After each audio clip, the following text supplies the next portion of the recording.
200 kg na sedan ng mga bookings. Tapos ngayong linggong ito mga kaswabe, may mission sila Lalamove. So yung 543 mga kaswabe, 263 na sa wallet, tapos cash natin 280 pesos. Labas na yung commission nila Lalamove dyan. Good morning mga kaswabe, araw naman ng Sabado, araw ng sideline, biyahe tayo sa Lalamove. Okay mga kaswabe, gaya ng dati, trip pay natin, reset na ng 0. Yan, para mamayang gabi, alam natin kung ilang kilometers ang inandar natin ngayong araw na to. Tapos full tank na tayo, ngayong umaga, mamayang gabi, papapul tank ulit tayo. Kung magkano yung pa-full tank natin sa gabi, yun yung actual na gastos natin sa diesel para sa sideline natin ngayong araw na to. Okay mga kasama, time check, 8:25 ng umaga, Sabado na naman, sideline na naman ulit tayo. Kung napapansin ninyo, ako ay nakakulay orange dahil ngayon ay Lalamove Day tayo mga kaswabe. Lalamove ang classification natin 300 kg MPV, pero pinapasokan rin tayo ng 200 kg na sedan ng mga bookings. Tapos ngayong linggong ito mga kaswabe, may mission sila Lalamove, 435 pesos kung makalimang bookings ka in 7 days. Pero dahil sideline nga lang natin to, ngayong Sabado lang tayo babiyahe, sana makalima tayo para makuha natin kasi malaki-laki rin yung incentive mga kaswabe. So yun mga kaswabe, ang goal natin for the day, katulad ng dati, 3,000 pesos na gross income. Gross income mga kaswabe, ito yung bookings plus incentives plus tips. Pero syempre, mamayang gabi, babawas pa rin natin yung mga expenses natin. Diesel, budget for car maintenance, kung nag-toll fee tayo, kung ano naman, para alam natin kung magkano yung malinis na take-home pay natin mga kaswabe. So, yun muna mga kaswabe. Abang-abang muna tayo dito ng booking. Update ko mamaya. Sideline muna tayo ngayong Sabado. Update ko pala kayo mga kaswabe. Last week, Saturday, nasira yung alternator natin, no? So, pina-repair natin, tapos the following day, Sunday, nagbumiyahe tayo. Tapos nung medyo hapon-hapon na, nasira uli yung alternator. Wala tayong headlight nun. Walang kuryente yung sasakyan natin.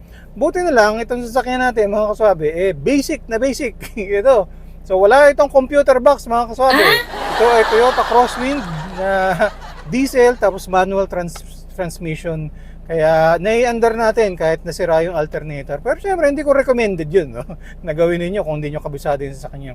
At saka yung mga bago-bago na sasakyan, syempre, may mga computer box na tas automatic. Malamang, baka lang, no? Malamang hindi yun na-under talaga kung may problema yung alternator. So, suggestion ko, humanap kayo ng car electrician kagad, no? Ito lang, basic lang kasi yung sasakyan natin. Kaya, nai-under pa natin. So, yun. Napagawa ko siya, mga kaswabe, Wednesday na. So, nung Wednesday, nagpatulong ako doon sa kapitbahay ko.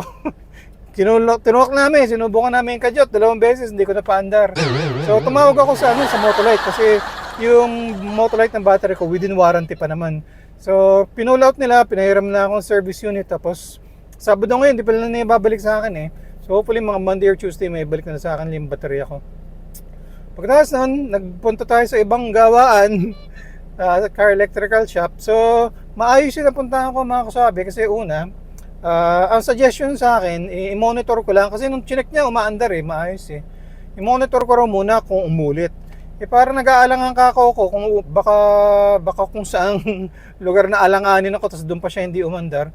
Sabi ko, magkano lang ba kung papapalitan? So nag-suggest siya, pinakita niya sa akin, hindi naman siya brand new, no? Refurbished siya. Halata naman na luma na siya pero inayos, pininturahan. So yun, so pinapalitan natin yung alternator natin. Tapos may mga napansin na rin siya na inayos niya. Una, yung idle up ko mga kaswabe, idle up actuator, yung kapag mag-aircon ka, tataas yung minor, hindi raw umaandar. So, kailangan raw i-adjust. Kaya mga kaswabe, kung papansin nyo, naka 1,000 siya, no? Na yung RPM niya, kasi naka-aircon tayo. Pero pag pinantayin natin yung aircon, bababa siya. So, kasi nga bawas yung load, no?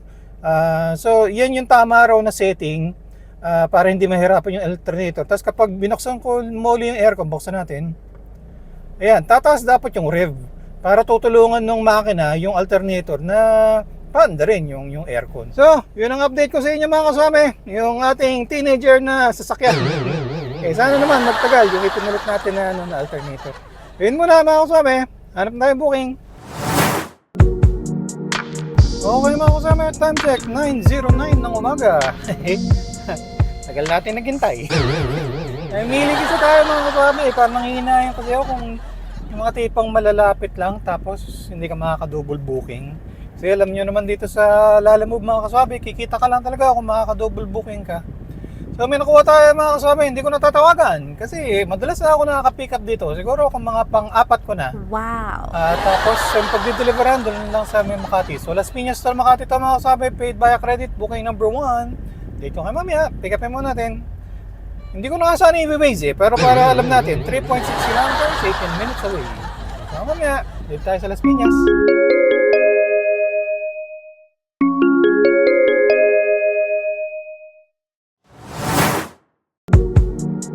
Okay mga kasama, time check 10:23. Medyo lumalakas yung ulan. Dito tayo sa may gilid ng airport. May na-swipe tayo mga kasama, malapit lang dito, 3.2 kilometers. Nag-pick up na tayo dito dati.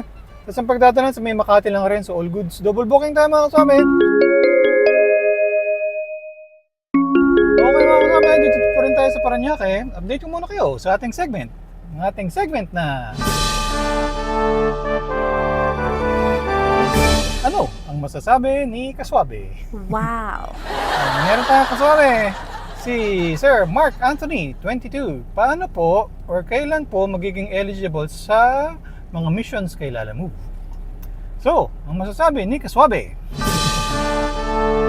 medyo hindi klaro talaga mga kaswabe kung kailan nagbibigay ng missions. Ni-research ko rin yan eh. Sabi nga sa Lalamove, iba-iba raw yung criteria every week. So, baka iba-iba nga yung binibigyan pa sa ako. Ang masasabi ko, this year, 2025, January, isang beses pa lang ako nabigyan ng mission, 400 plus. Tapos ngayong March, no, this week, meron tayong mission, 435 pesos kung maka 5 bookings ka within 7 days. 7 days naman ang binibigay sa'yo ni Lalamove. So yun. So, ibig sabihin, noong February, wala akong mission nun, no? So hindi palaging hindi monthly meron. Pagkatapos ang ibang napapanood ko sa mga vlogger din, yung mga mga grab car sila, in-drive, joyride. Tapos kapag matumal, saka lang sila kumukuha ng mga Lalamove na ng mga bookings. Pero sila, meron rin silang mga nakukuha rin ng mga ganun na missions, yung mga 5 bookings, tapos 400 plus. Pero yung ibang mga nagko-comment, yung mga nagtatanong din sa akin mga kasabi, regular sila na nagda-drive, para mga 5 days a week nagda-drive sila. Pero wala silang nakukuha ng mga ganito na mga missions. So, ang tingin ko nga kasi dyan, parang siguro ito yung paraan ni Lalamove para maengganyo yung mga paminsan-minsan lang bumabiyahe na kagaya ko, no? Every Saturday lang kasi nga sideline ko lang to. Yun yung paraan ni Lalamove para maengganyo na bumiyahe nga tayo ng Lalamove, yung nagbibigay siya ng missions. Pero yun nga, mga kasabi, para masagot yung tanong, hindi klaro kung walang clear na guidelines kung kailan at kung sino yung nabibigyan ng mission. Pero yun, from time to time, check nyo lang yung app. Nandun naman sa missions na tab, no? Tapos lalabas dun kung may new mission na kailangan mo i-accept. Pag kailangan i-accept nyo, no? Para maka-join kayo. Kasi parang limited lang nga tayo mga slots kada mission. Tapos after nun, pag nakompleto mo na yung booking, right then and there, papasok naman dun sa i-redeem mo lang. Papasok naman yung makakuha mong bayad. Pasok yung direct sa Lalamove wallet ng mga kasama.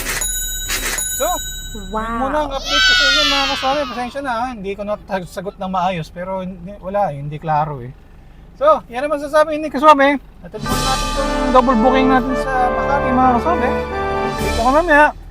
So, i-deliver muna natin tong booking number 1 natin, Makati, sa Bangkal. Pero, ang turo kasi ni Waze, mas malapit naman talaga siya, no? Is mag-Aurora Domestic, tapos Aurora Boulevard, tapos lalabas tayo ng EDSA, no? Kaya lang, doon tayo nahuli nung ASBU nung nakaraan. Kaya, iiwas tayo doon mga kasabi. Ikot na lang tayo malayo, mag-Terminal 3 na lang tayo, tapos Salis Road ba yan? Tapos baba tayo ng SLEX, saka tayo pupunta ng Bangkal. Mahirap na.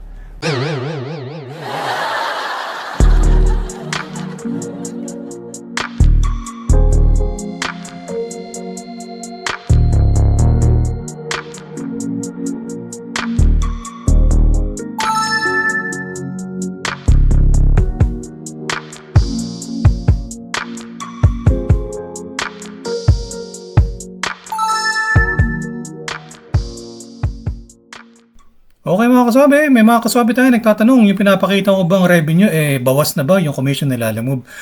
So click natin yung profile, income statistics. Doon lalabas yung pinapakita ko na total revenue. Booking number 1 natin, paid by a credit. So yung 313, malinis na yun. Bawas na yung commission ni Lalamove. Papasok yung sa Lalamove wallet natin.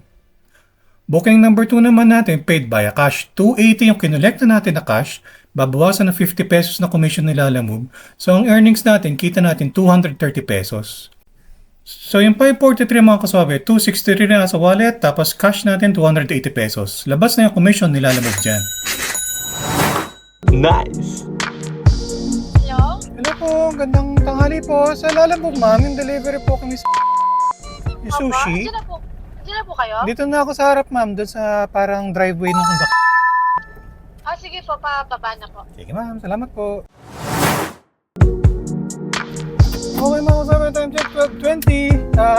Yung binababa natin yung mga sushi, habang hinihintay natin si ma'am, may na-swipe tayo na isa mga kasama para mga 300 meters away lang. So ito, na-pick up ko na, na-load ko na. Booking number 4 natin, mga maleta lang, may mga laman siya.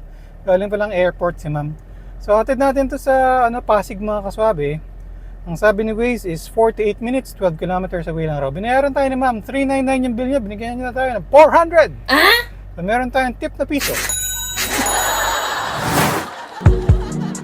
Okay mga kasama, time check 12:53. Habang nagda-drive tayo, may na-swipe tayo mga kasama, booking number 5 na din. Tawag dito, along the way lang kasi kaka-pick up ko lang ito mga crates. Kasi pagdadalan sa may mga kaswabe, sa may SM Ora lang, sa RDU dun. So goods, kasi doon rin ang daan natin papunta ng Pasig pag-deliver natin itong booking number 4 natin.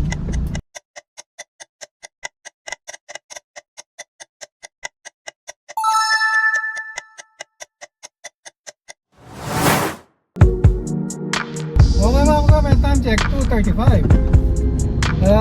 Una, maraming nangyari. Una, na-drop natin yung booking number 5 natin.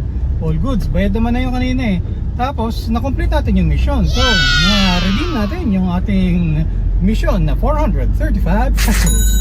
All goods. Pagkatapos, hindi pa tayo marating, may na-swipe tayo na isa para mga 200 meters away lang. Ito, na-pick up na natin mga kasabi, 2 boxes lang siya. Ang pagdadalan sa may Tatalon, Quezon City, 1 hour and a half, 15 kilometers away, sabi ni Waze. So booking number 6 natin mga kasama, dito tayo sa Pasig, pupunta tayo ng Tatalon, Quezon City.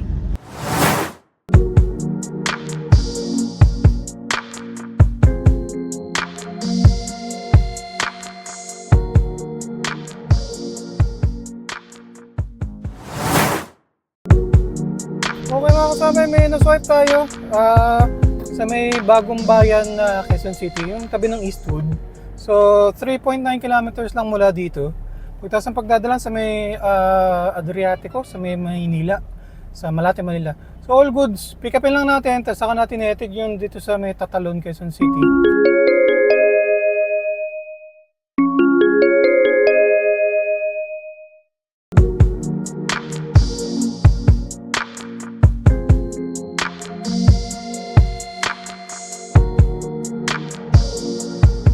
Okay mga kasama, time check 4:49. I-drop off natin yung yung dalawang boxes dito sa may Tatalon. So dalhin na natin tong ibang mga items mga kasama sa Ermita, Manila. 42 minutes, 8.4 kilometers away.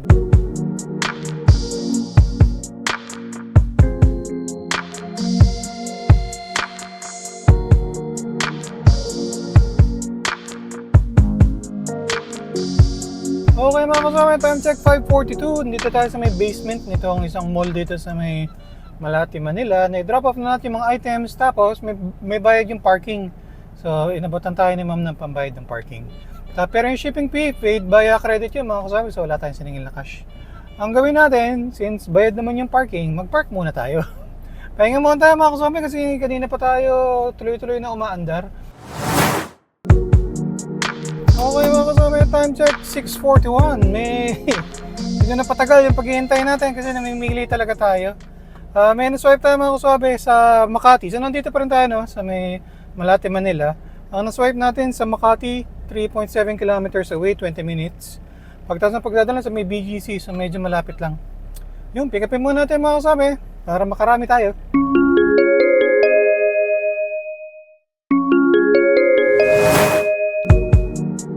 Okay mga kasama, time check 7:02, na-pick up na natin yung cake. Maliit lang naman siya. Nalagyan natin siya dito sa harap, tapos pinantay natin. Bilhin ni sir, aircon nan daw. So, all goods. Pero bago tayo dumating mga kaswabe, may na-swipe tayo na isa, Makati din. Tapos ang pagdadalan, doon rin sa may BGC.